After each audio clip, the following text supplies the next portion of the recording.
अस्सलामुअलैकुम वरहमतुल्लाहि वबरकातुहू। नाज़रीन, उम्मीद करता हूँ आप सब खैरियत आफ़ियत के साथ होगे।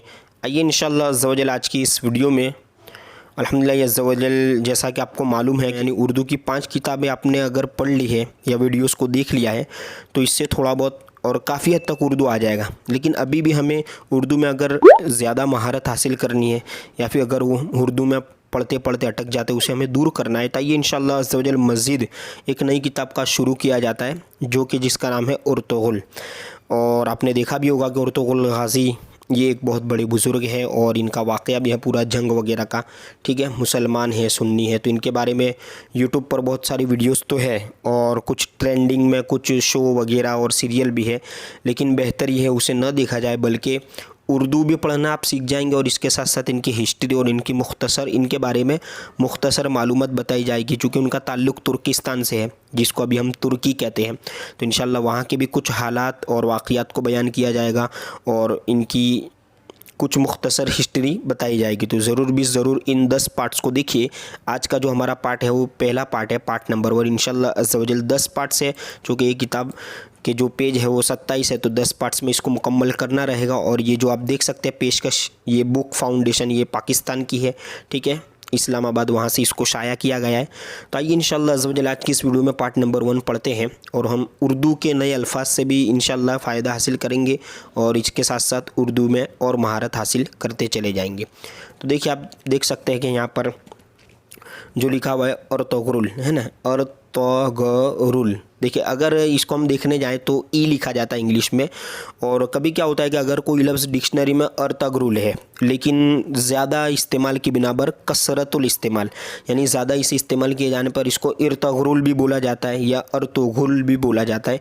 तो कुछ ऐसे भी अल्फाज होते हैं जो थोड़े डिक्शनरी से हट जाते हैं ज़्यादा यूज़ होने के बिना पर, तो वो भी सही है और ये भी सही है। दोनों तरीके से हम अर्तुग़रुल और इर्तुग़रुल भी पढ़ सकते हैं। ठीक है, तो आइए इंशाअल्लाह अज़्ज़ा वजल यहाँ से हम पैराग्राफ से पढ़ते हैं। पहला पार्ट देखिए, हिंदुस्तान से उत्तर, उत्तर यानी देखिए 1 नंबर है तो यहाँ पे शिमाल। ठीक है, पूरब पश्चिम उत्तर दक्षिण है ना, तो उत्तर की तरफ हिमालय के उस पार यानी सामने की तरफ तुर्किस्तान का मुल्क है।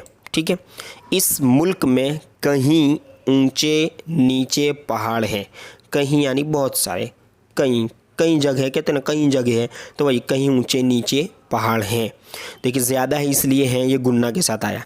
कहीं रेगिस्तान और कहीं कोसों तक यानी बहुत दूर, कोसों तक ऐसे मैदान फैले चले गए हैं, है ना, यानी ऐसे मैदान भी है कोसों दूर तक जिनमें घास के सिवा और कुछ नज़र नहीं आता, है ना। जाड़े में यानी सर्दी में, ठंडी के मौसम में यहाँ ऐसी बर्फ़ पड़ती है कि ज़मीन और आसमान सब सफ़ेद हो, है ना, सब सफ़ेद हो जाते हैं। आसमान तो सफ़ेद ही होता है लेकिन बर्फ़ से क्या है, ज़मीन भी सफ़ेद हो जाती है। जब ये मौसम गुज़र जाता है ना, सूरज चमकता है, बर्फ़ पिघलती है, जमे हुए नदी नाले फिर उछलते कूदते पत्थरों से सर पटकते बहने लगते हैं। ठीक है, देखिए ये सब बताया ये मौसम के बाद। तो मैदानों और पहाड़ों के, है ना, ढलानों पर घास उगती है ठंडी के मौसम के बाद, और हर तरफ चहल पहल और रौनक नज़र आती है। लोग खुशियाँ मनाते और हर तरफ भेड़ बकरियों, है ना, भेड़ बकरियाँ के गले चराते फिरते हैं। देखिए, एक होता है दस्ता यानी गल्ला भी बोलते हैं, और ये गले यानी वो जो रस्सी बांधते हैं गले में और उनको फिराया जाता है, चराया जाता है, तो चराते फिरते हैं लोग, है ना। इस तरह आगे देखिए, तुर्किस्तान में शहर और कस्बे थोड़े हैं, कम है, यानी अक्सर लोग, अक्सर यानी ज़्यादातर लोग शहरों की गहमा गहमी से, है ना, गहमा गहमी यानी शोरगुल वगैरह होता है ना जो शहर में, इससे गहमा गहमी से दूर इन्हीं मैदानों, यानी जो पहले बताया गया, इन्हीं मैदानों और पहाड़ों में उम्रें गुजार देते हैं, यानी वहाँ पर रहते हैं। वो एक जगह जमकर नहीं बैठते, आज यहाँ है कल वहाँ। देखिए आगे, जहाँ भेड़ बकरियों के लिए चारा मिल गया वहीं कंबल तान कर डेरे डाल दिए, यानी इन लोगों के बारे में बात हो रही है जो पहाड़ों वगैरह में रहते हैं। ठीक है, ये तुर्किस्तान के पुराने हालात हैं।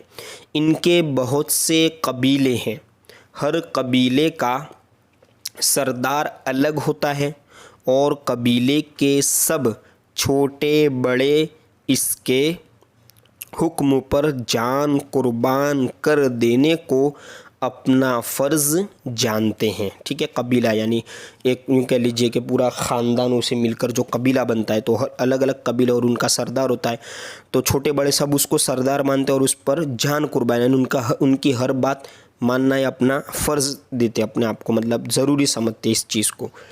देखिए आगे, मेहनत मशक्क़त की ज़िंदगी ने उन लोगों के जिस्म लोहे के सांचे में ढाल दिए हैं, यानी बहुत यूँ कह लीजिए कि बहादुर हो गए हैं, मजबूत हो गए हैं। जाहिर सी बात है, इतनी सारी मेहनत मशक्क़त करेंगे तो मजबूत हो ही जाएगा शरीर।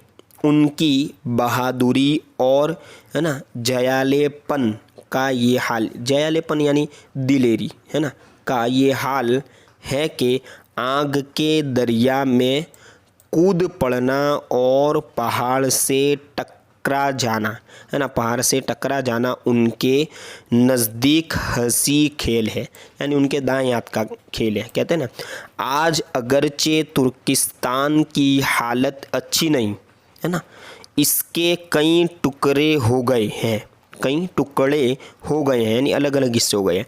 एक हिस्सा रूस के कब्ज़े में, रूस यानी देखिए एक नंबर है ना, इसको हाशिया बोलते हैं। अब एक नंबर आप नीचे देखेंगे एक के सामने, तो रूस से अब ये इलाका आज़ाद हो चुका है, ये कहा जाता है ना।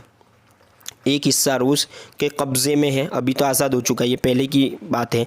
एक हिस्से पर है ना चीन हुकूमत कर रहा है और थोड़ा सा इलाका अफ़गानिस्तान के मातहत है। लेकिन देखिए आगे, लेकिन पुराने ज़माने में इस मुल्क के लोगों ने बड़ी सल्तनतें कायम कर रखी थीं, है ना, जो हम सुनते आ रहे हैं सल्तनत उस्मानिया वगैरह। देखिए, बाबर और उसके बेटे पोते जो कई सौ साल यानी कई सौ साल हिंदुस्तान पर हुकूमत कर गए, इसी नस्ल से। और जिन दिलावरों ने यानी जो दिलावर दिलेरी वाले इंसान थे, बहादुर थे, उन्होंने तुर्की के नाम से यूरोप में एक सल्तनत कायम कर रखी है, वो भी कौम के तुर्क और इन्हीं, ठीक है, इन्हीं लोगों के भाई बंद हैं, यानी वो तुर्किस्तान ही के लोगों के भाई बंद, यानी अच्छे ताल्लुकात हैं उनके। आज हम उन तुर्कों का हाल, तुर्क माने तुर्कों यानी तुर्की के रहने वाले, तुर्कों का हाल सुनाते हैं जो तुर्किस्तान से जाकर यूरोप में आबाद हो गए और आज तक इस सरजमीन में यानी इस ज़मीन में कदम जमाए खड़े हैं।